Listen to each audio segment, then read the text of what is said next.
లేనిదే రైతు లేనిదే రైతుల మామిడి బకాయిలు వెంటనే హైత్ ఫ్యాక్టరీ యాజమాన్యం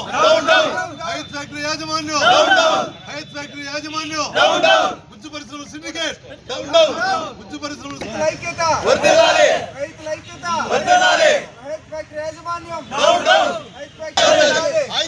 బకాయిలు రైతు కష్టం చూడాలి డౌన్ డౌన్ హైత్ ఫ్యాక్టరీ యాజమాన్యం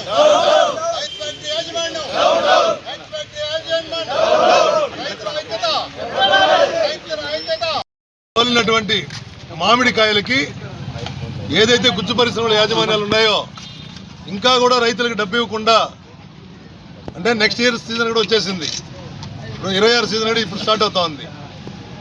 ఇంతవరకు ఇవ్వకుండా కాలయాపన చేస్తూ అద్దో ఇద్దో అని ఈరోజు రేపు అని చెప్పుకుంటా మొన్న పోతే అక్కడికి ఫ్యాక్టరీ దగ్గర ధర్నా పెడితే రైతులంతా మన చిత్తూరు ఎంఆర్ఓ కానీ కలెక్టర్ పంపించి ఎంఆర్ఓ గారిని మేము 7వ తేదీ లోపల ఇస్తామనే ఫ్యాక్టరీ యాజమాన్యం వాళ్ళ దగ్గర మాట తీసుకొని అక్కడ ఉండే గుజ్జును తరలించేసినారు. సరే బాగానే ఉంది. ఆ 7వ తేదీ నెక్స్ట్ సీజన్ స్టార్ట్ అయ్యేటప్పుడు జూన్లో ఇచ్చేసి తోలుకుంటాను అంటాడు. ఇది ఎట్లా ఎంతవరకు న్యాయమో? దీనికి ఏమి గ్రేస్ పీరియడ్ లేదా? రైతు పంటకు విలువ లేదా? అసలు రైతుకే విలువ లేదా?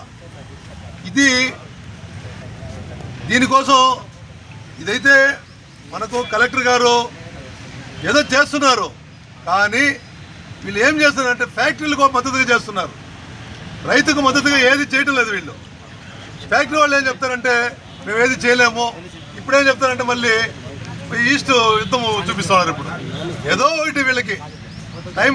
రైతు ఏం చేయాలా? సంవత్సరం అవుతుంటే రైతుకి డబ్బులు ఇవ్వకపోతే ఆ రైతు ఏం చేయాలా?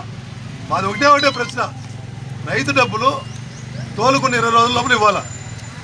ఇవ్వకుండా పోగా ఇవంతా చేసేది మంచి పద్ధతి కాదు.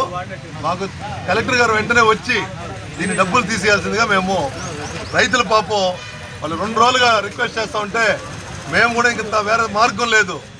ఎంఆర్ఓ దగ్గరికి వస్తే నేను కలెక్టర్ గారికి చెప్తానంటే కలెక్టర్ గారు అడిగితే వాళ్ళు ఫోన్లు చేస్తాడు. ఇదే సరిపోతా ఉంది. వాళ్ళు ఎందుకు కంట్రోల్ చేయకపోయినని మేము అడుగుతా ఉండేది. ఒకసారి ఒక టైం తీసుకున్నాక ఆ టైంకి నిలబడాలి, కట్టుబడాలి వాళ్ళు. మొన్న ఫ్యాక్టరీ గుజ్జు పరిశ్రమల యాజమాన్యాలు వచ్చినారు, 7వ తేదీ మేము తీయిస్తాము రిక్వెస్ట్ చేశారు.